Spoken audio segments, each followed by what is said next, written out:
देवताओं ने भगवान शिव जी की अत्यंत विनय के साथ स्तुति करते हुए अंत में कहा, आप पर उत्कृष्ट परमेश्वर परमात्पर तथा परात्पर है। आप सर्वव्यापी विश्व मूर्ति महेश्वर को नमस्कार है।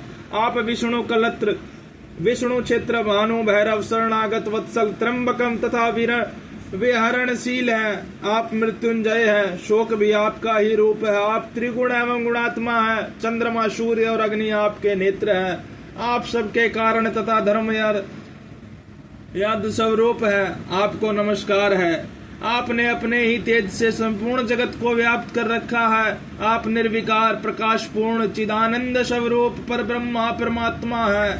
महेश्वर ब्रह्मा, विष्णु, इंद्र और चंद्र आदि समस्त देवता तथा मुनि आपसे ही उत्पन्न हुए हैं। चूंकि आप अपने शरीर को 8 भागों में विभक्त करके समस्त संसार का पोषण करते हैं, इसलिए अष्टमूर्ति कहलाते हैं। आप ही सबके आदि कारण करुणामय ईश्वर हैं। आपके भय से है वायु चलती है। आपके भय से अग्नि जलाने का काम करती है। आपके भय से सूर्य तपता है और आपके ही भय से मृत्यु सब और दौड़ती फिरती है। दया सिंधु महेशान परमेश्वर प्रसन्न होइए। हम नष्ट और अचेत हो रहे हैं, अतः सदा ही हमारी रक्षा कीजिए, रक्षा कीजिए। नाथ करुणानिधे शंभो, आपके अब तक नाना प्रकार की आपत्तियों से जिस तरह हमें सदा सुरक्षित रखा है, उसी तरह आज भी आप हमारी रक्षा कीजिए। नाथ दुर्गेश, आप शीघ्र कृपा करके इस अपूर्ण यज्ञ का और प्रजापति दक्ष का भी उद्धार कीजिए। भग को अपनी आंखें मिल जाए, यजमान दक्ष जीवित हो जाए, पूषा के दांत जम जाए और भृगु की दाढ़ी मूछ पहले जैसी आ जाए। शंकर आयुधों और पत्थरों की वर्षा से जिनके अंग भंग हो गए हैं, उन देवता आदि पर आप सर्वथा अनुग्रह करे, जिससे उन्हें पूर्णतः आरोग्य लाभ हो। नाथ यज्ञ कर्म पूर्ण होने पर जो कुछ शेष रहे वह सब आपका पूरा पूरा भाग हो, उसमें और कोई हस्तक्षेप न करे। रुद्रदेव, आपके भाग से ही यज्ञ पूर्ण हो, अन्यथा नहीं।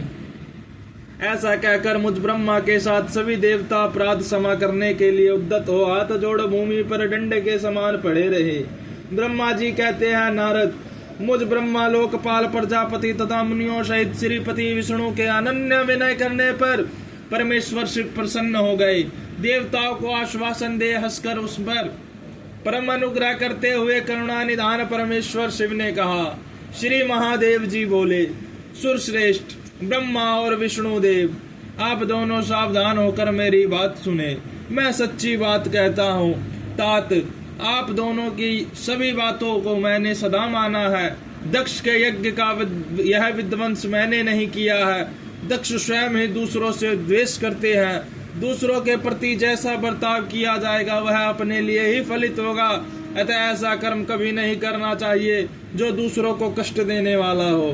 दक्ष का मस्तक जल गया, इसलिए इनके सिर के स्थान में बकरे का सिर जोड़ दिया जाए।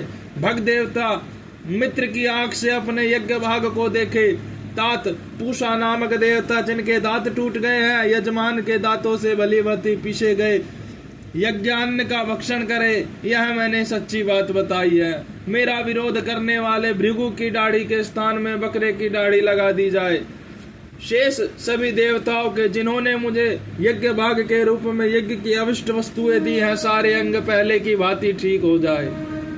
अधर वयु में आदि यज्ञों की में से जिनकी भुजाएं टूट गई है, वे अश्वनी कुमारों की भुजाओं से, और जिनके हाथ नष्ट हो गए हैं, वो पूषा के हाथों से अपने काम चलाए। यह मैंने आप लोगों के प्रेमवश कहा है। ब्रह्मा जी कहते हैं, नारद, ऐसा कहकर वेद का अनुसरण करने वाले सुर सम्राट चराचरपति दयालु परमेश्वर महादेव जी चुप हो गए। भगवान शंकर का वह भाषण सुनकर श्री विष्णु और बृहस्पति संपूर्ण देवता संतुष्ट हो उन्हें तत्काल साधुवाद देने लगे। तदंतर भगवान शंभु को आमंत्रित कर मुझ ब्रह्मा और देव ऋषियों के साथ श्री विष्णु अत्यंत हर्ष पूर्वक पुनः दक्ष की यज्ञशाला की ओर चले। इस प्रकार उनकी प्रार्थना से भगवान शंभु विष्णु आदि देवताओं के साथ कनकल में स्थित प्रजापति दक्ष की यज्ञशाला में पधारे। उस समय रुद्रदेव ने वहां यज्ञ और विशेषतः देवताओं तथा ऋषियों का जो वीरभद्र के द्वारा विध्वंस किया गया था उसे देखा। स्वाहा, स्वधा, पूषा, तुष्टि, धृति, सरस्वती, अन्य समस्त ऋषि पितर अग्नि तथा अन्यान बहुत से यक्ष, गंधर्व और राक्षस वहां पड़े थे। उनमें कुछ लोगों के अंग तोड़ डाले गए थे, कुछ लोगों के बाल नोच लिए गए थे, और कितने ही उस समरांगण में अपने प्राणों से हाथ धो बैठे थे। उस यज्ञ की वैसी दुर्वस्था देखकर भगवान शंकर ने अपने गणनायक महापराक्रमी वीरभद्र को बुलाकर हंसते हुए कहा, महाबाहु वीरभद्र, यह तुमने कैसा काम किया? तात, तुमने थोड़ी ही देर में देव तथा ऋषियों आदि बड़ा भारी दंड दे दिया। वत्स, जिसने ऐसा दोहपूर्ण कार्य किया, इस विलक्षण यज्ञ का आयोजन किया और जिसे ऐसा फल मिला, उस दक्ष को तुम शीघ्र यहाँ ले आओ। भगवान शंकर के ऐसा कहने पर वीरभद्र ने बड़ी उतावली के साथ दक्ष का धर लाकर उसके सामने डाल दिया। दक्ष के उस शव को सिर से रहित देख लोक कल्याणकारी भगवान शंकर ने आगे खड़े हुए वीरभद्र से हंसकर पूछा, दक्ष का सिर कहाँ है? तब प्रभावशाली वीरभद्र ने कहा, प्रभु शंकर, मैंने तो उसी समय दक्ष के सिर को आग में होम दिया था। वीरभद्र की यह बात सुनकर भगवान शंकर ने देवताओं को प्रसन्नता पूर्वक वैसी ही आज्ञा दी जो पहले दे रखी थी। भगवान भव ने उस समय जो कुछ कहा उसी की मेरे द्वारा पूर्ति कराकर श्री हरि आदि सब देवताओं ने भृगु आदि सबको शीघ्र ही ठीक कर दिया। तदंतर शंभु के आदेश से प्रजापति के दड़ के साथ यज्ञ पशु बकरे का सिर जोड़ दिया गया। उस सिर के जोड़े जाते ही शंभु की शुभ दृष्टि पड़ने से प्रजापति के शरीर में प्राण आ गए और वे तत्काल सोकर जगे हुए पुरुष की भांति उठकर खड़े हो गए। उठते ही उन्होंने अपने सामने करुणानिधि भगवान शंकर को देखा। देखते ही दक्ष के हृदय में प्रेम उमड़ आया। उस प्रेम ने उनके अंतःकरण को निर्मल एवं प्रसन्न कर दिया। पहले महादेव जी से द्वेष करने के कारण उनका अंतःकरण मलिन हो गया था, परंतु उस समय शिव के दर्शन से वे तत्काल शरद ऋतु के चंद्रमा की भांति निर्मल हो गए। उनके मन में भगवान शिव की स्तुति करने का विचार उत्पन्न हुआ, परंतु वे अनुराग दिग्विजय के कारण तथा अपनी मरी हुई पुत्री का स्मरण करके व्याकुल हो जाने के कारण तत्काल उनका सत्वन न कर सके। थोड़ी देर बाद मन स्थिर होने पर दक्ष ने लज्जित हो लोक शंकर शिव शंकर को प्रणाम किया और उनकी स्तुति आरंभ की। उन्होंने भगवान शंकर की महिमा गाते हुए बारंबार उन्हें प्रणाम किया।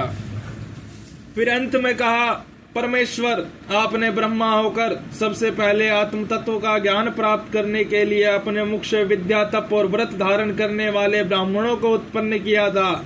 जैसे ग्वाला लाठी लेकर गौ की रक्षा करता है, उसी प्रकार मर्यादा का पालन करने वाले आप परमेश्वर दंड धारण किए उन साधु ब्राह्मणों को भी सभी विपत्तियों से रक्षा करते हैं। मैंने दुर्वचन रूपी बाणों से आप परमेश्वर को बींध डाला है, फिर भी आप मुझ पर अनुग्रह करने के लिए यहाँ आ गए।